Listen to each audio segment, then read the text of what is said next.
আজকে একটি মিষ্টি রেসিপি নিয়ে চলে এসেছি।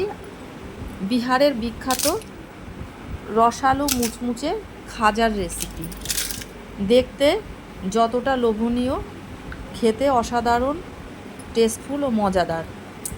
ভাঙার শব্দতেই বুঝতে পারছো যে কতটা মচমচে, আর ভাঙার সঙ্গে সঙ্গে ভেতর থেকে রস বেরিয়ে আসছে, মানে এতটা রসালো। খেতে অসাধারণ টেস্টফুল, যেহেতু বাড়িতে থাকা উপকরণ দিয়েই, অল্প উপকরণ দিয়েই তৈরি এই বিহারের বিখ্যাত খাজা। তাহলে বন্ধুরা, আমার এই চ্যানেলে তোমাদের সকলকে স্বাগত জানাই। তাহলে চলো দেখে নেওয়া যাক কিভাবে এই খাজা তৈরি করতে হয়। বাড়িতে এই খাজা অবশ্যই একবার হলেও তৈরি করে দেখো, আর আমাকে কমেন্ট করে জানিও যে কেমন হয়েছে। কমেন্ট করে জানালে নতুন ভিডিও তৈরি করতে উৎসাহিত হই। তাহলে প্রথমে একটা মিক্সিং বোল নিয়ে নিলাম। এর মধ্যে এই যে কাপের পরিমাণে এই 1 কাপ ময়দা নিয়ে নিয়েছি।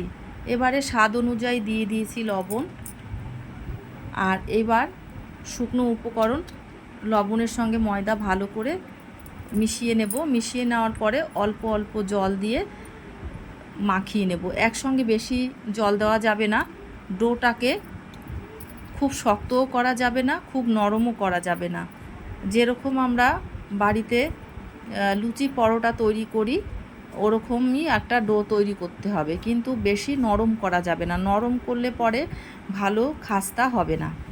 সেই কারণে মিডিয়াম ডো তৈরি করতে হবে। আর ডোটাকে ভালো করে ঠেসে ঠেসে মেখে নিতে হবে। একটু সময় ধরে মাখতে হবে।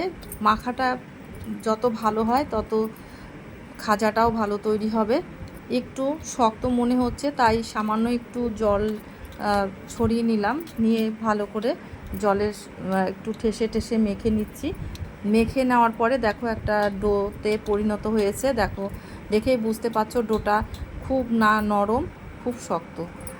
এবার হাতে একটু সাদা তেল দিয়ে ডোটাকে ভালো করে উপরে মাখিয়ে নিলাম। মাখিয়ে নেওয়ার পরে এবার একটা ঢাকনা দিয়ে 15 মিনিটের জন্য রেস্টে রেখে দেবো। এইদিকে আমি একটা চিনির শিরা রেডি করব। এই কাপটা মেপেই আমি 1 কাপ চিনি দিয়েছি, আর ওই কাপেরই হাফ কাপের একটু বেশি জল দিয়েছি।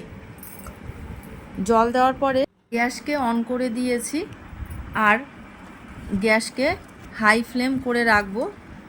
চিনিটাকে গলিয়ে নেব, আর যখন চিনিটা গলে যাবে তখন গ্যাসকে মিডিয়াম ফ্লেমে রাখবো।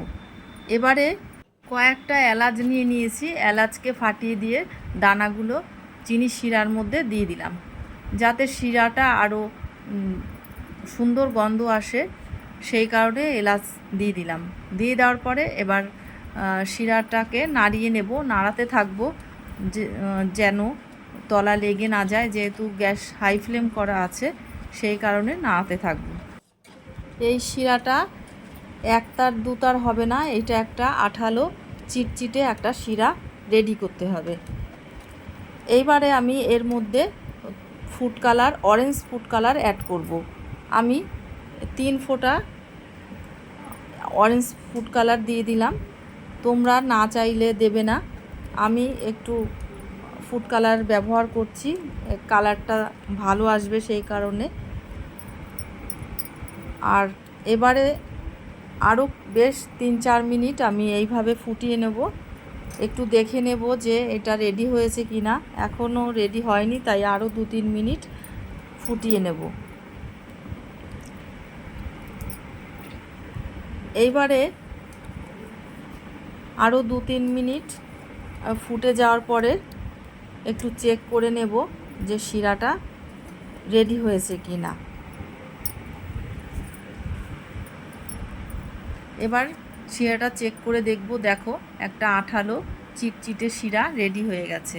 এবার গ্যাসটাকে আমি অফ করে দেব, দিয়ে একটা ঢাকনা দিয়ে আটকে রাখবো। এবারে যে এই ডোটা রেডি করেছিলাম সেই ডোটা দেখো অনেকটা নরম হয়ে গেছে। আর একটু ভালো করে মাখিয়ে নেব। মাখিয়ে নেওয়ার পরে আমি এই যে ছোট ছোট টুকরো করে যে টুকরো করে নিচ্ছি, ছোট ছোট লেচি আর কি কেটে নিচ্ছি। এরকম সমস্ত ডোটাকে এইভাবে করব। তোমরা ভাবছো যে এরকম আবার ছোট ছোট লেচি কেন করছে। এই ছোট ছোট লেচি করে হালকা হাতে একসঙ্গে মিশিয়ে নিতে হবে, ঠেসে ঠেসে মেশানোর দরকার নেই। এই প্রসেসটা দুবার করতে হবে, তোমরা 2-3 বার করতে পারো।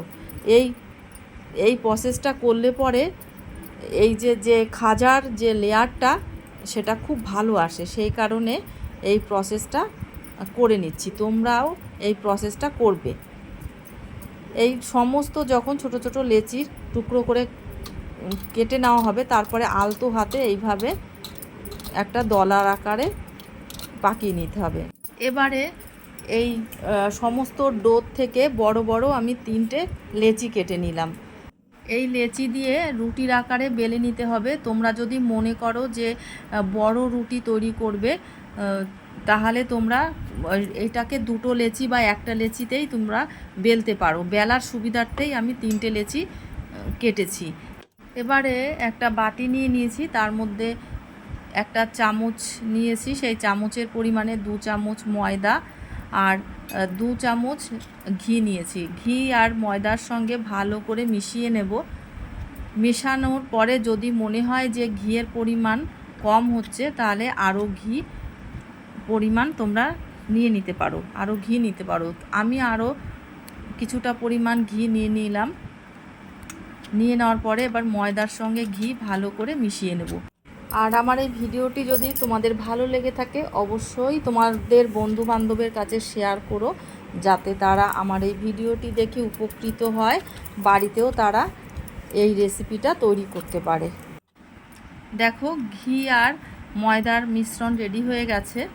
এইদিকে আমি একটা বড় লেচি নিয়ে নিয়েছি। এবারে রুটির আকারে বেলে নেব। অনেকের ঘরে বড় আকারের যে রুটি বেলার চাটু বড় থাকে না, ছোট থাকে, সেই কারণে ছোট লেচি করে বেলতে হবে। আর যাদের বড় চাটু আছে তাদের সুবিধা হয়, বড় রুটি আকার বড় আকারে রুটিটা রেডি করলে ভালো হয়।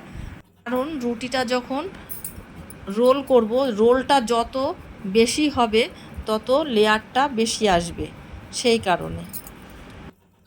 এইবারে যে দেখো আমার বেলা রেডি হয়ে গেছে।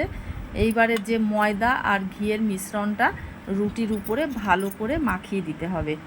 আর তোমাদের যদি মনে হয় যে ঘিয়ের পরিমাণ কম আছে, তাহলে এর উপর আরও একটু ঘি দিতে পারো বা তেলও দিতে পারো। এইবারে আমি এই রকম রোল করে, দেখো একটা রোল করে নেব। এই রুটিটাকে রোল করার পরে আমি এইভাবে পিস পিস করে একই পরিমাণে কেটে নেব, একই সাইজ করে আর কি। আর দেখো এইটা কাটার পরে দেখো, যেহেতু এই রাউন্ড শেপটা যত পাকানোটা বেশি হবে, তত লেয়ারটা ভালো আসবে। এই দেখো কত সুন্দর লাগছে দেখতে। এইভাবে করে একই মাপে কেটে নেব। এবার সমস্তগুলো আমার কাটা হয়ে গেছে, দেখো। আর এইটা একটা দেখো ছোট দেখতে পাচ্ছ আর বড় দেখতে পাচ্ছ। ছোটগুলো আমি ছোট লেচি করে কেটেছিলাম, সেই কারণে ওটা ছোট। আর এটা বড়, এ কারণেই আমি বড় লেচি করে কেটেছি। আর অনেকগুলো রোল করা হয়েছে, সেই কারণে এর রাউন্ড শেপটাও অনেকগুলো এসছে, আর এই লেয়ারটাও বেশি হবে। আর সেই কারণে তোমরা চেষ্টা করবে।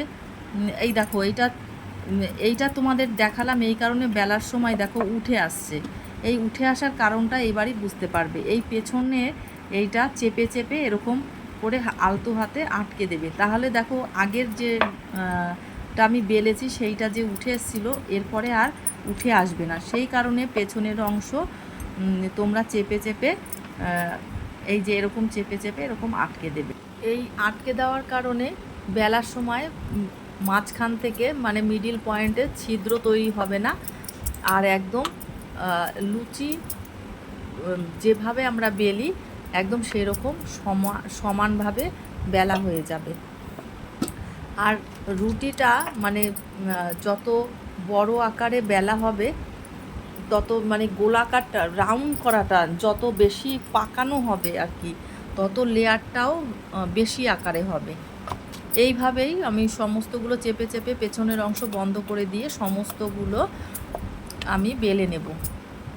দেখো এরকম চেপে দেওয়ার ফলে খুব সুন্দরভাবে বেলা হয়ে যাচ্ছে, কিন্তু তোমরা ভালো করে খেয়াল করবে যে লেয়ারগুলো সুন্দর করে বেলে নিলেও লেয়ারগুলো সম্পূর্ণ বোঝা যাচ্ছে, আর ভাজার সময় পুরো লেয়ারগুলো বুঝতে পারবে যে কতগুলো লেয়ার তৈরি হয়েছে। এই একই রকমভাবে আমি সমস্তগুলো বেলে নেব।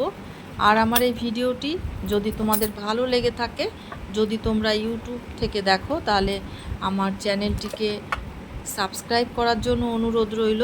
আর যদি ফেসবুক থেকে দেখো তাহলে ফলো করে দেওয়ার অনুরোধ রইল। আর বন্ধুরা, তোমরা এই বেলে নেওয়ার আগে এই কাজটি আগে করে নেবে। এই পেছনে চেপে চেপে মানে বন্ধ করে দেবে, যে মানে লেয়ারগুলো দেখা যাচ্ছিল সেগুলো দেখা যাবে না চেপে আটকে দিলে, আর সমানভাবে বেলা হয়ে যাবে। এইবারে এই দিকে আমি কড়াতে তেল বসিয়ে দিয়েছি। তেল গরম হয়ে গেছে। অতিরিক্ত তেলকে হিট করা যাবে না। যদি বেশি গরম হয় তাহলে এই লুচিগুলো ছাড়ার সঙ্গে সঙ্গেই উপরের অংশ বা নিচের অংশ কালার চলে আসবে, ব্রাউন কালার চলে আসবে, আর পুড়েও যেতে পারে। সেই কারণে হালকা হিটে করতে হবে, মিডিয়াম করে নিতে হবে গ্যাসকে, আর উল্টে পাল্টে করে ভালো করে ভেজে নিতে হবে। কিন্তু খুব মানে ব্রাউন কালার আসবে না, অথচ সুন্দরভাবে ভাজা হয়ে যাবে, মচমচে একদম খাস্তা হবে। একটু টাইম নিয়ে ভাজতে হবে, তাহলে ভেতর থেকে সম্পূর্ণ ভাজা হয়ে যাবে। আর যদি হিটটা বাড়িয়ে ভাজা হয় তাহলে ভেতরে উপরে ভাজা হয়ে যাবে, মানে পুড়ে পুড়ে যাবে, ব্রাউন কালার চলে আসবে, অথচ ভেতরে কাঁচা থাকবে। সেই কারণে আস্তে আস্তে মানে ধীরে ভাজতে হবে, টাইম নিয়ে ভাজতে হবে, তাহলে ভালোভাবে ভাজাটা হবে। দেখো আমি তিনটে করে ভেজে নিয়েছি। আর নেওয়ার পরে এই তিনটে ভাজা করে নিয়েছি, আর এই রসের মধ্যে দিয়ে দিয়েছি। 1 থেকে 2 মিনিট রসের মধ্যে রেখেছি। রাখার পরে আমি এই খাজাগুলো তুলে নিয়েছি। বেশি টাইম যদি এই চিনির শিরায় রাখা হয় তাহলে খাজাগুলো নরম হয়ে যেতে পারে। সেই কারণে অল্প 1 থেকে 2 মিনিট রেখে খাজাগুলো তুলে নিতে হবে। আর এক ব্যাস আমি বসিয়ে দিয়েছি। এই খাজাগুলো প্রায় ভাজা হয়ে আসছে। আর বন্ধুরা, খাজাগুলো ভীষণই সুন্দর, অসাধারণ টেস্টফুল, মজাদার। অনেক তো খাজা তোমরা খেয়েছো, পুরীর খাজা বা যে কোনো ইস্কনে গেলেও সেখানেও খাজা পাওয়া যায়, সেখানের খাজাও তোমরা খেয়েছো। কিন্তু একবার এই বিহারের বিখ্যাত এই খাজা তোমরা বাড়িতে করে খেয়ে দেখো। মানে ঘরে থাকা অল্প উপকরণে কত সুন্দর এই বিহারের বিখ্যাত খাজা তৈরি হয়ে যাবে। দেখতে যেমন সুন্দর, খেতেও অসাধারণ টেস্টফুল। এইভাবেই আমি সমস্ত খাজাগুলো রেডি করে নেব। দেখো বন্ধুরা, আমার সমস্ত খাজাগুলো রেডি হয়ে গেছে। দেখো কত সুন্দর লাগছে দেখতে। আর আরও ভালো ডেকোরেশন যদি তোমরা করতে চাও তাহলে এই খাজার উপরে একটু পেস্তা বাদামের কুচি ছড়িয়ে দিতে পারো, তাহলে দেখতে আরও সুন্দর লাগবে। মনে হবে যেন একদম দোকানের তৈরি খাজা। দেখতে দেখো কতটা লোভনীয় লাগছে। তোমরা একবার হলেও বাড়িতে এইভাবে তৈরি করো, আর আমাকে কমেন্ট করে অবশ্যই জানিও। দেখো বন্ধুরা, একটা তোমাদেরকে ভেঙে দেখাচ্ছি। এই শব্দতেই তোমরা বুঝতে পারছো যে এটা কতটা মুচমুচে, আর ভাঙার সঙ্গে সঙ্গে ভেতর থেকে রস বেরিয়ে আসছে, আর রসও সম্পূর্ণ এর ভেতরে ঢুকে গেছে। মানে যেরকম রসালো তেমন মুচমুচে, খেতেও অসাধারণ টেস্টফুল। তাহলে বন্ধুরা, এই পর্যন্তই। নেক্সট ভিডিওতে আবার দেখা হবে। তোমরা খুব ভালো থেকো, সুস্থ থেকো।